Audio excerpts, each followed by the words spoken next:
You're listening to Unjiggered, a bartender podcast where we interview highly successful bartenders about their careers, lives, and the passion of bartending. Due to the sudden and sad news of MASH London closing its doors recently, we thought to bring you our conversation with Ondrej Pospichal, who is a former head bartender and is currently working with Proof & Co. Michele and Ondrej chatted about how languages are key to the hospitality world, as well as Ondrej's love of Japan. With this podcast, we want to peel back the mask and discover just how the greats really became the greats. So sit back and enjoy. My name is Ondrej. The surname is a Czech surname. It's Pospichal. So for many people, it sounds like a popsicle. I'm getting that from Peter Chua a lot from Singapore. So I'm from Czech Republic. I have been living there for 20 years and I studied a hotel business school, then moved out, and I think the bartending kind of got me since the hotel business school. I can say it now, but I was 17. I was asked to open my first cocktail bar. Age 17? I was 17, yeah. So my teacher basically came to me and she was like, hey, I know you're into that bartending because you do the competition for the school. And I was asked by a guy, he has a nightclub and he would like to do some cocktails. So would you help him out? And I said, yeah, it would be awesome. I created a menu.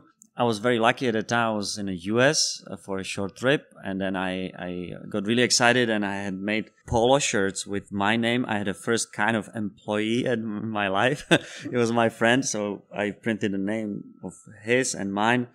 And our company was called Fresh and Good Drinks. That was Fresh it. And Good. So where did you open the bar exactly? We didn't open it. We didn't have to hold any license. It was in the nightclub, but we had like specialty cocktail bar. So I made 10 cocktails. My really good friend, who is an architect now in Prague, he made a menu, like a layout and the design. I did the content and then we priced it. Yeah, we were selling every Friday, Saturday cocktail, and we opened the bar, we closed out the bar, we count the money. So how many years ago was that? That is, I'm 34 this year, so... That's a substantial amount of time ago. Yeah, That's crazy. 16 years ago, yes. And I really like that, right? I like the hospitality and, talking to people, really make them feel comfortable. I was not the guy who was dragged by the girls to be a bartender. I just like to create things and combine things. And yeah, that was the main thing what got me in. And it was a second grade in high school. And we were asked to hey, if you're interested, go to this kind of a course, it's internal every Tuesday after school, you can go there. And at the first session, it was 11 of us. And then the amount just got reduced, and I was the only one who was going there. And I said, I see, I like it, it's going somewhere. I had my first cocktail competition. I was second. I was really lucky. I made a cocktail. My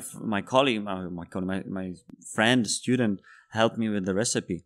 It was blueberry juice, and it was a layered drink. Yeah, because that was the thing. That was the thing at the time, yes.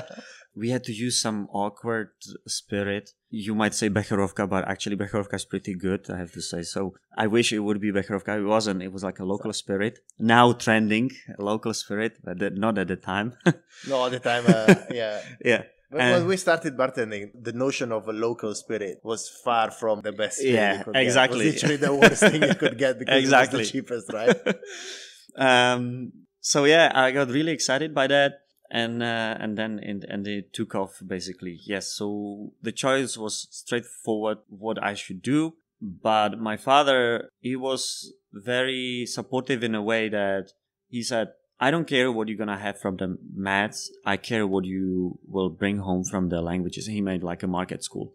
So I was learning German at first, and then I started to learn English. And I liked it. I liked obviously English a bit more than German, even though I'm coming from the city which has been heavily under the German control during the occupation and so on, long history. But I learned German first and then English. And he really cared how many languages I speak and how well I speak, which obviously is still far away from fluent. But I think for foreigners, all native English speakers, forgive us, but we do our best. We try our best. No, but I think that languages is such an underrated subject when you're at school. But ultimately, it's really the key of the world. I mean, what we do, especially hospitality, without languages is impossible, right? Yeah, I completely agree. I mean, it opens so many doors. I keep telling, for the last couple of years, I've been trained many foreigners like me, right, whose first language is not English. And I just told them, like, look, you have a certain amount of information in your own language, and once you learn English, the amount of information which opens is just unbearable. It is fascinating. Yeah, it's unbelievable. Yeah. But even like the amount of content you find online and tutorials and like all good Endless. stuff is in English. Everything is in English. You need to speak English. It's the first thing what you need to do in hospitality, just to learn English and speak the language. So we are here in Bangkok. You obviously came a long way from the blueberry guy. Let's call you like that. What were the steps that brought you forward? I mean, at some point we're talking about you managing this bar at the age of 17 with your friend, but it was very amateur. I'm there to assume, right? It was a nightclub, first of all, let's mention it. We didn't do any flair, but I think for at that time we did quite nice setup. We are talking about a time, for the people who listen are maybe younger. At that time, it was still hard to find like a proper mixing glass, okay, with a spout. Oh, yeah, there you go. Yeah, So- no, absolutely. Yeah. Yeah, OSNE, like the equipment you had was very limited. Products were, the source was limited. The fresh juices at that time were not definitely in check yet. It was from the Tetra packs.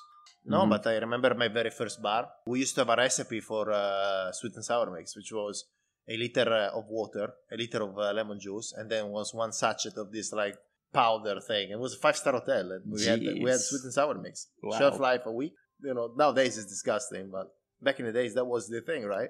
That's true. It's interesting. I love to talk to old people. And if I mention names, please don't take me literally. I don't think you're old, but just wiser. You know, when you are in London, where we met, you speak with people like Jake Berger and people who really started bartending and build a scene for us to come, actually. They worked in a really crazy bars and working with the products. Like the other day, we were talking, right? And you speak with people in a Dorchester, and you ask, like, what was popular in 1970s? Mint. I mean, like a fresh mint? No, mint liquor was popular. That was that thing. So mint liquor was popular. Did you know mojito? Yeah, we knew the recipe. How many you sold like a week? 5, maybe. Yeah, 5 it's mojitos so a cute. week or something like. So what was your next step after that? 'Cause Yeah. I guess you graduated after Yeah, that. I graduated luckily, happily, and I was like, hey, so shall I continue or what shall I do? So I took a course for 1 year for English, a more intense course. And meanwhile, I self-employed myself as a financial advisor, believe it or not. I jumped into finance. It was very exciting. It was a German company. We were selling a lot of products. It was one-on-one. And I think I had it from the hospitality school. I was really eager to help people. Yeah, I was 20, okay? So I definitely didn't have that experience of a finance. It was like I put a lot on my shoulders to manage someone else's money. I think it gave me a lot of stress, but I learned a lot. And the hospitality kind of was the driving force to do this job, because I really had that mind to help them to find the best product for them and their needs. So it was the drive. I did it for a year, and then I fall in love with the girl on that school. And she said like, hey, you know, my dad has a job for me for 3 months in Ireland. I said like, okay, I might come over. You know, I have a friend in a south part of Ireland, so I will come for a trip. So I bought a flight ticket, and then we broke up a few weeks after or months after. I had this ticket, and that ticket to Ireland started all. I flew to Dublin. Obviously, I haven't met her there. And I went to city of Cork, and my student mate was there with his girlfriend, and they had this kind of small room in a, you know, kind of Irish English style of A bit wonky, yeah. yeah, like, you know, single glazed windows. Cold. Ireland has a summer for 1 week. Yeah. Everyone remembers. It's the most beautiful day of the year, summer in Ireland. Yeah. So yeah, no, crazy. And then he said like, hey, you can come here. You know, a lot of foreigners are coming here. There was a time like all the Spanish, French, Italian, Eastern Europeans, Polish came, because Ireland was the place, right? It was booming. We are talking about a 2004, 5, 6. And it was great, because I said, okay, you know what? Sure. I quit my job and I went. It was January 2005. Ah, so you went there during the warm season. Yeah. January. Yeah, exactly. Yeah, I was hit by the worst. And I arrived, and I was lucky. I got a job in the best restaurant in the town. The town is 300,000 people. Ah, so it's reasonably big. Reasonably big, and as a bartender. So the advantage of it was that I learned about wine at the time. I worked with the French people who really taught me wine. I tasted wine which I heard about only in the movies, and I could taste them. You know, Oh, really? Was wine not a thing? No, well, you don't try, putting Montrachet or you don't like try wine. Yeah, you don't try the wine. So at the time it was a great experience, and Chateauneuf du Pape you hear in the movies, in the songs, and finally you try that, and you're a 20 years old kid. So I stayed there for 1 year, and then I moved to a small hotel, which had a beautiful artificial waterfall, crazy French chef, but very passionate. And it was a small hotel, and I was behind the bar again. Good for speed. I made Irish coffee like no one else, pint Guinness with a shamrock on top. Is Irish coffee popular in Ireland? Yes, it is. Yeah, it's not a stereotypical thing. Oh, it's yeah, actually popular. It is. Yeah, it's Irish coffee, Calypso coffee, Bailey's coffee. Like, it's a big thing. Okay. It is. Yeah. Yeah, and then I had opportunity. Some guy actually really believed in me to manage a place which was a wine bar and a coffee shop in the morning. It was a hard school, very, very hard for me, because I had to manage a team, and I was like very young still to manage the team and customers as well. And I didn't do well. I admit that I didn't do well, but a great school. It taught me a lot. And after that, I hang out with the Spanish people, and I want to learn Spanish. So for me, what works the best is not other books, but learn in an environment. Mm-hmm. So I want to move to Spain. So I spoke with a couple of people, Spanish obviously, where I should move. I didn't want to go to Barcelona, that's for sure, because everyone would go. So I want to go somewhere else. And I met a girl as a friend, and she told me, like, go to Malaga. It's by the sea, it's a nice weather, it's the south, you learn the proper Spanish. I was like, yeah, that sounds like a good idea. I went, and I paid for school, I paid for my apartment. So you literally just moved straight away? Yeah, I spent 2.5 years in Ireland, and then I moved to Spain.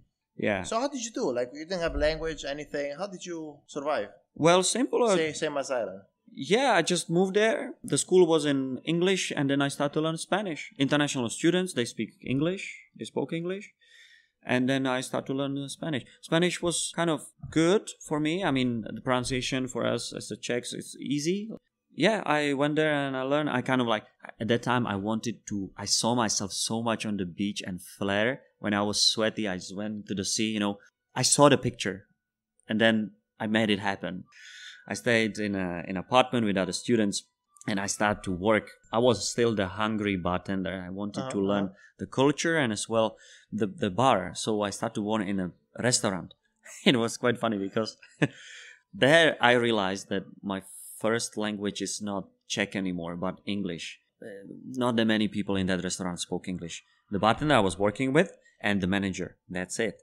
The rest, just Spanish. So I had to explain in English, but it was not enough. I needed to speak Spanish. So I remember I went in Spain. You have porra, which is a type of salad, and for the afternoon you have the salad bar. Right? And I went to the woman in the kitchen. And I said, necesito porro. And they start to laugh because porro is a joint. It's a spliff. No time, full house. And then I came, I need a spliff. And I was working with old Spanish guys. They taught me how to cut the Spanish ham. So I stayed there, but not enough proper cocktail bartending. I kind of felt like I'm not doing the proper cocktails. And there was no other cocktail bar at that time. There was a cocktail bar one, and I went there, old guys, beautiful. Puerta Obscura was the name in Malaga. And, I went there and nicely dressed, entered the bar, and I ordered Manhattan. And he shook the Manhattan, and I said, I have nothing to do here in this city. I'm not here to change people. I cannot do it. So I was looking for the way out. And where shall I go? Well, London was the only place, the ultimate place where you learn cocktail. I didn't know anyone in London. I knew one guy, one friend, and he helped me with the accommodation at the beginning. And I moved to London. I had a backpack, big backpack though, But that was it. I think I had £1,000. That's all what I year had. was that? That is 2008. The perfect time, because that's just the beginning of the financial crisis, which if you work in hospitality, it's a fantastic time to go down for a job. Anyway, so you get to London 2008? Yeah, 2008, and then I was looking for a place, but at the time, what was working for me, what I didn't know anyone. Best cocktail bars in London. I Googled, and that was my list. You know, Milk and Honey was there, so I printed the CVs. And I went from one place to another. First of all, great. I recommend to everyone because it's more personal. You have that touch, feel, smell of the space where you potentially might work. You meet people, person to person, so you know if the manager is, you know, if the chemicals are working between you two. Yeah. And you see the state of the bar as well, right? So I would definitely recommend that. What job did you land eventually? So I was applying for a bartender's job. I had this bartender's ego, obviously, that I'm a bartender, right? Which means in London pretty much nothing. But they offered me a job in Lounge Lover in a Shoreditch, by the Shoreditch High Street. Yeah, okay. Yes. And at that time, pumping place. Like, I remember nights when we did £10,000 easily in a group of 3-4 bartenders with one bar back. And I got a job as a barback there, and I got into that world when it was busy. Everything free pour in front of your eyes, and that's how I started a proper bartending, actually. No jiggers, they're definitely not that place, no space. Yeah. I think if you build the menu correctly, free pouring can really make or break a business. Because if you're able to pump out drinks at the speed of light, you make a lot of money, you know. High volume places, reliable bartenders, so they put the right measure. Why it shouldn't work, I don't know. I think now we rely too much on a jigger. You see people pouring into the jigger and then they cut it before and then they have that extra dash. Yeah, well, that's a whole debate. We can talk about. Yeah, we can talk about it for ages. About artistic jiggering. True. And yeah, so that was a great place. I started as a barback, then I had a position as a bartender and I had bartender over there. So I was managing the 3 bartenders, very busy, really machines. The dockets were dropping on the floor and we were picking them up. And I was just calling, make me 9 mojitos, make 5 love letters, make me, the name of the cocktails you'll never forget. That's crazy. Like the feeling that you have when you look back at the printer and you see the dockets on the floor. It's like, OMG, man, how am I going to deal with this? It's like, it's Friday again. Yeah. And yeah, great guy. Bar manager at that time was from Albania. Albanian bar manager. Strong character. Didn't give a shit. Still nice to people, but, like that kind of toughness he needed to show. And then I was going around, obviously, catching up with the places people told me. And then I met a guy who is a really good friend of mine until now. His name is Paul Tvarov. He owns a bar called Lunch Bohemia on a Shoreditch for more than a decade now. He's more than a character, but very, very hospitable, very nice person. And he told me, hey, there is this guy in the bar in a hotel near Oxford Circus called Artisan. They just reopened. David Collins did the design. You should check it out. I heard he's from Brno. It's a city in Czech. So I went. It was afternoon, and there was Aleš Kratina. And we didn't know each other, so I spoke English, obviously. And then he's like, you're Czech? Oh, I'm Czech. So we spoke Czech. And that was the time when he had this ROM Bar. And he was like, I want to build it like a ROM Bar over here, And like a RAM collection. And which must have been one of the weirdest phases of Artisan.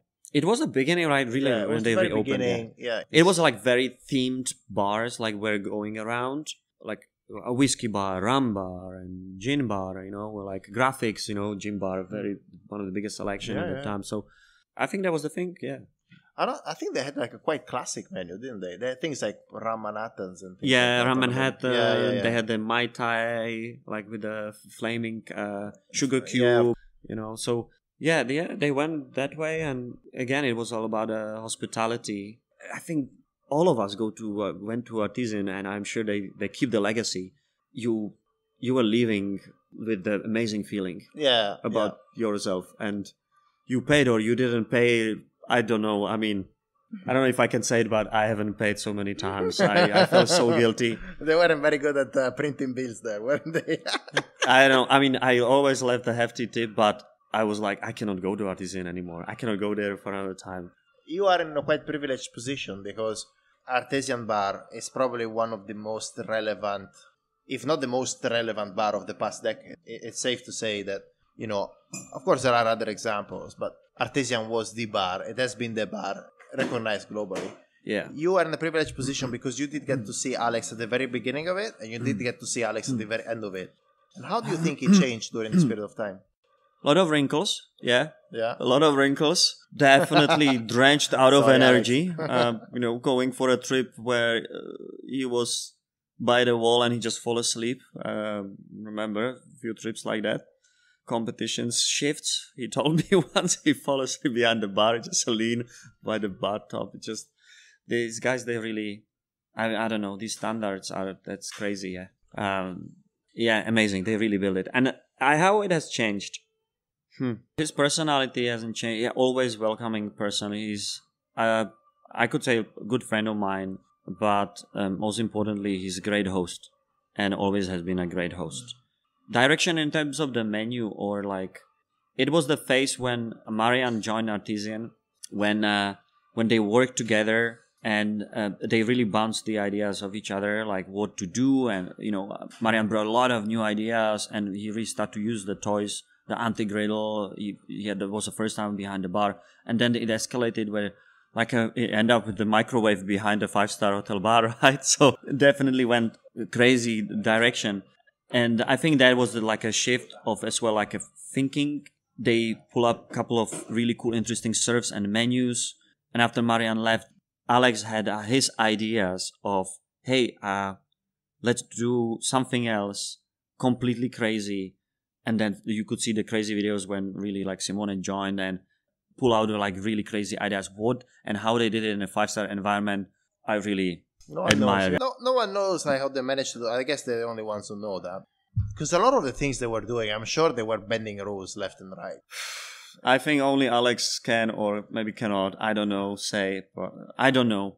But, It's funny you say, because I think they have single-handedly changed the way that people perceive the 5-star luxury, and the way the people thought what 5-star luxury should stand for, because they moved it from this stuffy and of course very elegant but very unapproachable 5-star element to this place where yes, you still get the same amazing glassware, you still get the same amazing service, you still get the best ingredients, but formality, take it down 5 million steps, right? Make it very approachable. Completely. Yeah. They took the aspects of what makes the street bar really great into the 5-star environment, and without that fuss. That's for sure. At that time, Connaught opened, right? Reopened again, the Connaught bar. And they went the formal way, but elegant way. Great service, and here a couple of touch points. It's an institution, the Connaught. It's one of those places that, again, it's still there, standing strong.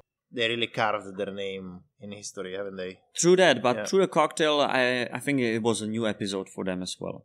The cocktail, they elevated the program. Agostino and Eric, who came as well, right at the moment he was in a Knightsbridge, I think, working, and I think or was he working in front of Edition? Was he working at the Purple Bar or something like that? Do you remember this? True that, he was in a Purple Bar. Yeah, yes. Sanderson. He was in a Sanderson Hotel. Yes, you're right. He was in a Sanderson Hotel. I think they had this bar where they had Dom Perignon as house champagne or something like that. Yeah. True. He was in Sanderson. And then he joined a Connaught with Agostino. So you're working for this bar. This was a long detour we took. True. Yeah. Working for that lounge lover and the Luca Corrieri, the offer. Why I started to talk about all the Czech and Slovaks was because I met them there in London, and they went to see me, and naturally you stick with your kind, and we went around here and there. That was the first time, and probably last time I saw Eric without gelled hair. But at that time it was the thing, right? There was even a awards. Jake Berger did awards, right? The alternative awards.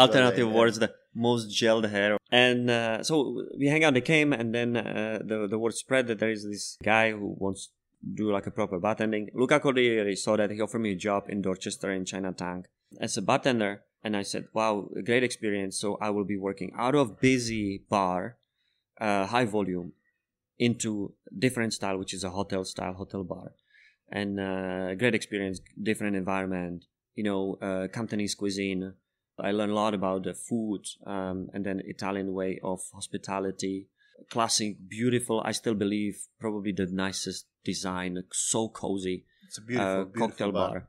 When they opened, Sir David Tang, who passed away unfortunately last year, had this idea of like hiding place for celebrities and models. And so it really worked. And I stayed there for a year, and I joined Quo Vadis for a reason. Again, there was a time when Zdenek took over after Paul Mant as a bar manager. And Quo Vadis is a members club in the middle of Soho in London, for people who don't know. And it's interesting because there are a lot of film industry people at the time they were joining the club, the members club, but not essentially the stars, but people who make movies. And then as well are musicians.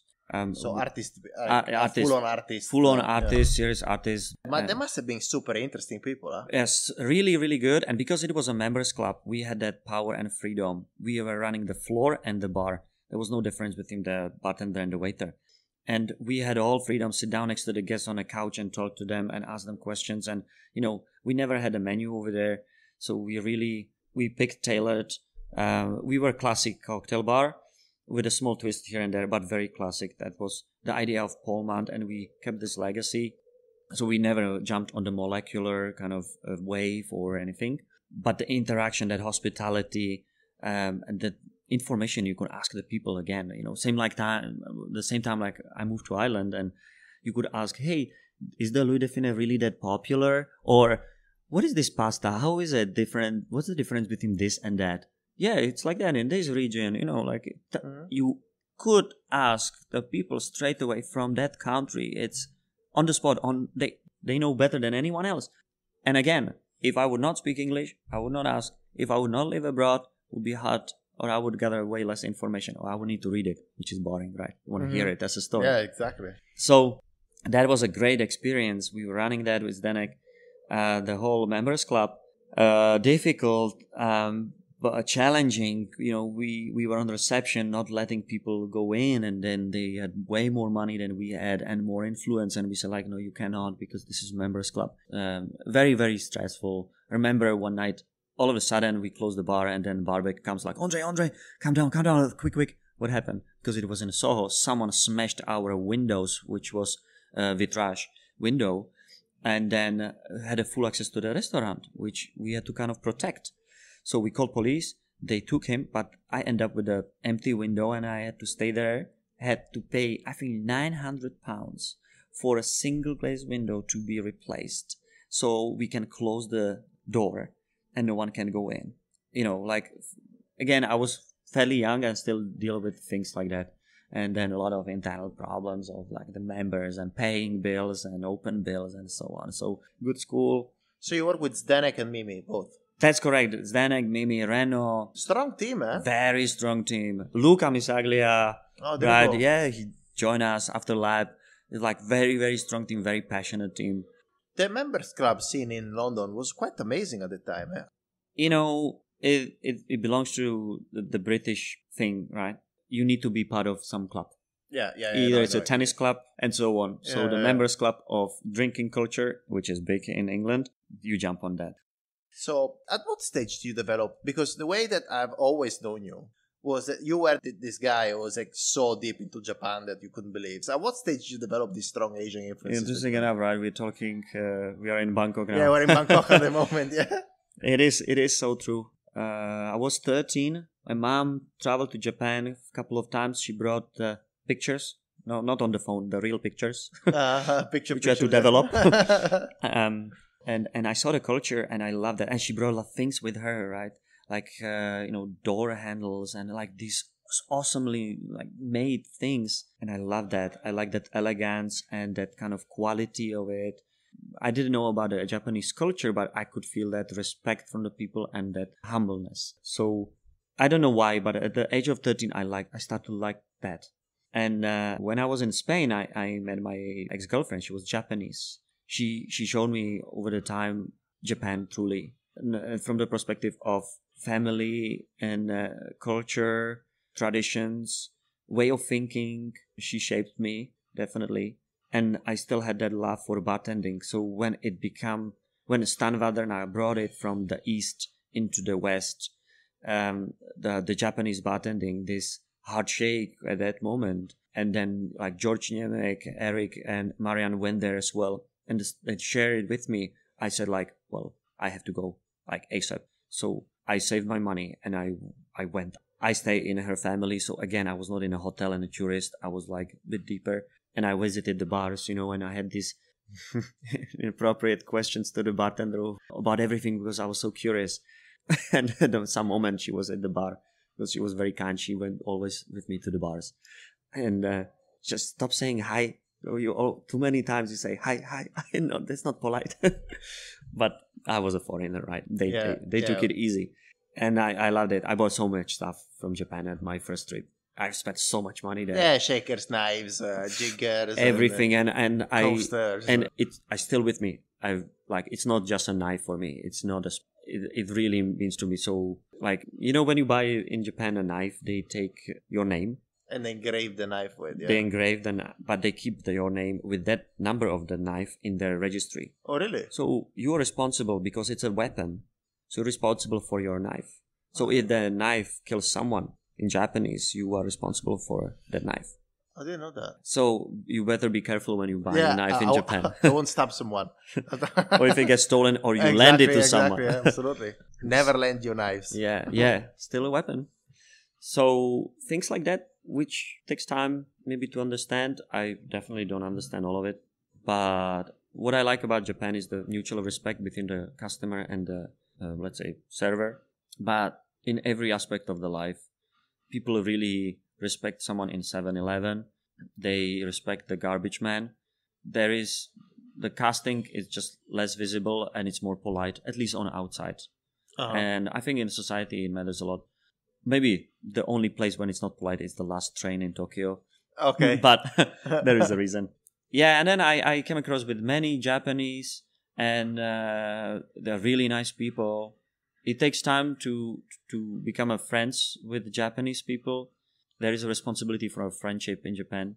In America, you meet someone in a shop. It's like, hey, how you doing? Yeah, good. Yeah, where are you from? Oh, yeah, I'm from that town. How are you staying? That chit chat, which it seems like a lot, but means nothing. But it's just polite. Okay. In Japan, it's not a chit chat. It's just very slow approach. Once you are past that friendship zone, then you are responsible for that friendship. You cannot really easily get out of it. You have that kind of responsibility, I would say. Yes. Which maybe for us like Europeans, we might not see it straight away. So I remember my mom is sending still every year for a New Year's postcard to her friend. Every year sending because it's the way you should do, So at what stage did you realize, okay, it's time for me to move on, leave London and jump on the next adventure? Yeah, after I opened Mash. Smash also was a big thing. You opened with Renault. Yes, opened with you Renault. You launched this amazing menu, have you? Yeah, we had the idea of the menu, which was like a guy traveling through US, sending postcards home. Then we were sending postcards to whoever wanted around the world, which was part of the menu. Massive operation, 300-seater, steakhouse, five station island bar. So logistic of it. At that time, we had a crusher for bottles, for example. So we I would say now, be more sustainable. Yeah. Right? It's a big trend at the moment. Yeah. And these guys are coming, they came from Denmark. The whole Mash came from Denmark. Very determined, really amazing wine guys. So they wanted their way and they didn't really care if they're London or anywhere else. And it was good. It did well, at least as far as I am concerned, still doing well. And at that point, I was like, okay, what should I do next? Asia has been my kind of thing. Mm-hmm. And at that time, Zdenek was already working for a proven company in Singapore. And he said like, hey, we might have a position. Let's talk about it. And I had a small guest shift tour, which I did at Tokyo, Singapore, 28. I was in Trench in Tokyo, and I was in Quinary in Hong Kong. Because of my friend Cherry Lam, who Eric took a picture, and I was like, who is this girl? And he was like, oh, it's my friend Cherry. You should meet her. She's super cool, bubbly. And I said, okay. We start to chat, and she's like, she's awesome. And she's like, hey, you should come to Hong Kong. I'm the best tour guide ever. And I plan to do a Dubai guest shift. And I said, You are? Okay, you know what? Let me cancel the Dubai and show me how good host you are. She is great host. Oh, there you go. Yeah. And at least she was a woman of her word. yeah, definitely. Yeah, she because she was really into bartending, and then she showed me the city. We are good friends, and always I think hope we'll be good friends.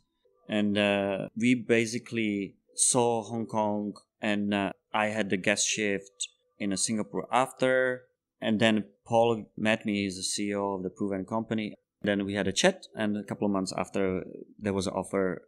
I think at the time we were talking about Singapore or Hong Kong. And I liked Hong Kong because it was more Asian. It had more vibe. It had more culture aspect, which I like. It has some mountains and has a beach, and it has like a lot of heritage. So I moved there. Yeah, I took the job as a spirit evangelist for Proven Company, and I spent 4 years there.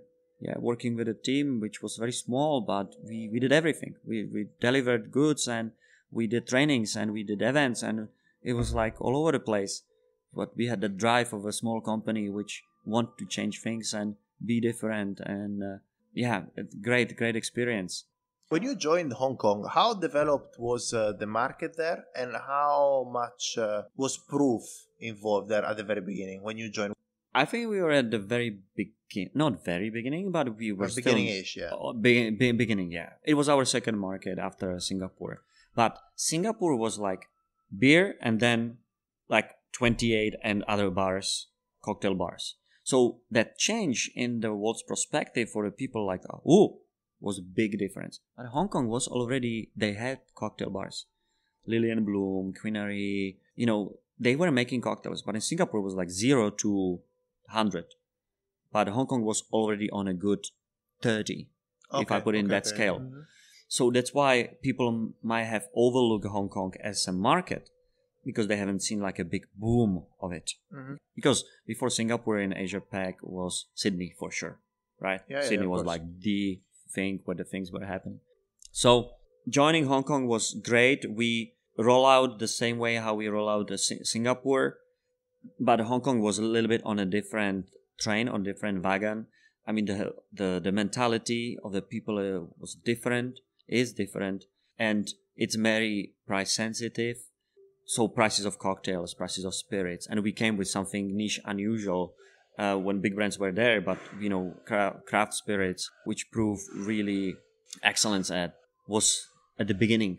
But we had to educate the market a lot and explain like what it really is. What made you think it was time for you to make a move from Hong Kong?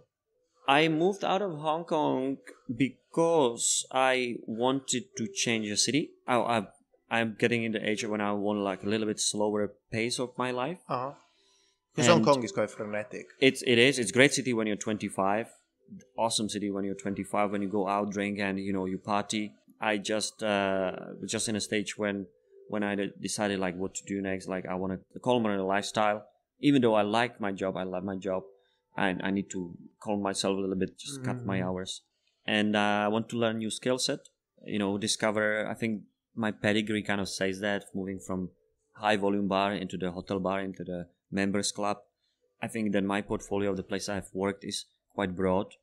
All of them gave me a different experience. So I had opportunity here actually in Bangkok to work for an enormous place called Marriott Marquis, where we are sitting right now.